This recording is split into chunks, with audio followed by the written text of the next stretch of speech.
शमशान करें। आप सभी का हमारे चैनल में हार्दिक स्वागत है। आज मैं आपको जिस विषय पर बताने जा रहा हूँ वह है अम्बुबाची पर्व के विषय में।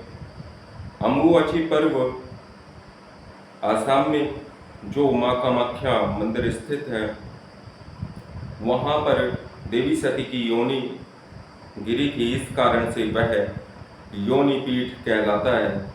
और 22, 23 और 24 जून को अम्बुबाची पर्व मनाया जाता है, क्योंकि इन दिनों में माता कामाख्या रजस्वला होती हैं और नाना प्रकार के यह केवल तांत्रिकों का पर्व है। उस स्थान पर केवल इन 3 दिनों के लिए तांत्रिक और अघोरी और साधकों को ही जाना चाहिए। सामान्य व्यक्ति को इन 3 दिनों में वहाँ पर नहीं जाना चाहिए। इन 3 दिनों के अंदर जब अम्बुबाची पर्व रहता है तो समस्त देवी देवता नीलांचल पर्वत पर माता कामाख्या के उस मंदिर के चारों तरफ विराजमान रहते हैं।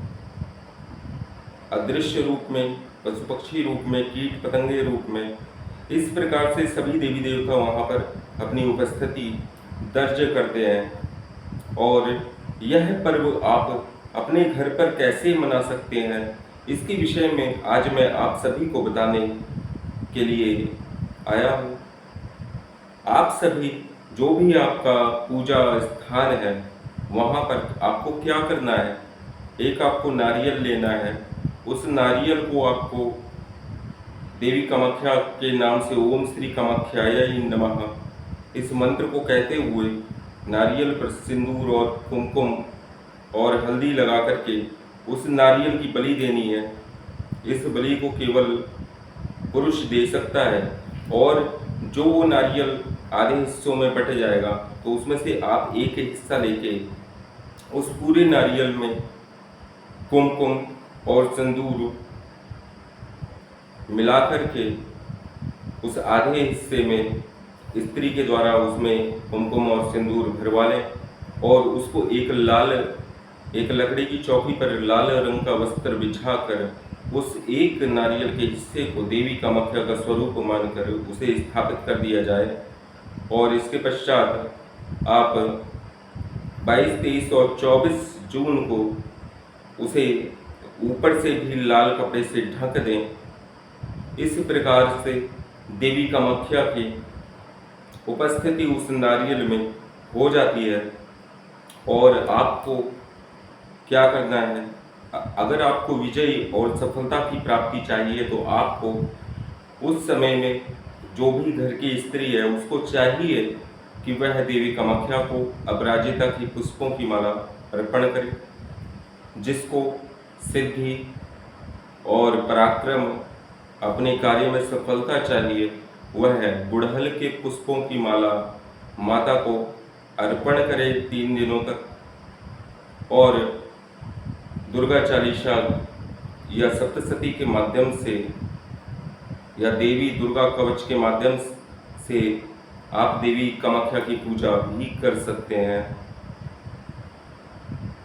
अगर आपके पास कुछ भी नहीं है तो आप ओम श्री कामाख्या दिव्यै नमः इस मंत्र के द्वारा 10 माला मंत्र का जप आप 3 दिन रात्रि के समय करें। तो इस प्रकार से पूजा करने से माता कामाख्या प्रसन्न होती हैं और जो भी इच्छित फल है वह अपने साधक को प्रदान करती हैं, क्योंकि वह देवी रूप है और समस्त शक्तियाँ उनके अधीन है। देवी कामाख्या 10 महाविद्याओं की भी अधिष्ठात्री हैं। इस कारण से जो भी व्यक्ति माँ कामाख्या की पूजा सेवा करना चाहता है और वह अम्बुबाची पर्व पर नहीं जा पा रहा है तो वह घर में भी इस प्रकार से माता की स्थापना करके पूजा कर सकता है। देवी जो है वह अर्पण से प्रसन्न होती है। भगवान विष्णु अपनी स्तुति से प्रसन्न होते हैं, भगवान शिव अभिषेक से प्रसन्न होते हैं। और इसी प्रकार से हनुमान जी जो हैं वह श्री राम का नाम गाने से प्रसन्न होते हैं। यह सब तंत्र की गुह्य बातें हैं जो आज मैंने आप सभी को बताई हैं। देवी को अर्पण क्या क्या करना है, जो भी आपको पसंद है। खीर का भोग आप इन 3 दिनों में माता को लगाएं। खीर बना के घर पे हलवे का भोग लगाएं, हलवा पूड़ी का भोग लगाएं। इसी प्रकार आप 3 दिनों तक देवी को नाना प्रकार के पुष्प, और जिसको मुकदमा जिस व्यक्ति पर चल रहा है वह कनेर के पुष्पों की माला, 108 कनेर के पुष्पों की माला देवी को अर्पण करे, अथवा 108 कनेर के पुष्प उस चौकी पर चढ़ाए, ओम श्री कामाख्या देव्यै नमः बोल करके। तो इस प्रकार से कानूनी विवाद और मुकदमा जो भी आपके ऊपर चल रहा है उससे आपको जल्द ही छुटकारा मिलेगा और आपको सफलता की प्राप्ति होगी। तो ये जो रहस्य है आज मैंने आप सभी के सामने उजागर किया है। आप सभी अपने घर में माँ कामाख्या की इस प्रकार से पूजा करके लाभ प्राप्त कर सकते हैं।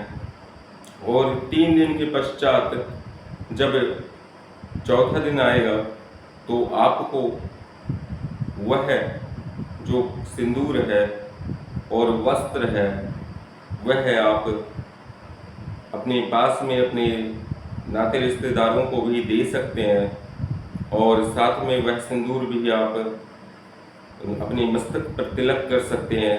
इससे देवी कृपा हमेशा साधक के साथ रहती है और यह सिंदूर 1 साल तक पूरा कार्य करता है। इसमें किसी भी प्रकार का कोई संशय नहीं है। आज माता कामाख्या के विषय में जो कुछ भी था, सूक्ष्म प्रणाली की सामान्य जनमानस किस प्रकार से माँ कामाख्या की पूजा घर में रहकर ही कर सकता है, यह विषय मैंने आप सभी को बता दिया। आज के लिए बस इतना ही। जय माँ शमशान काली।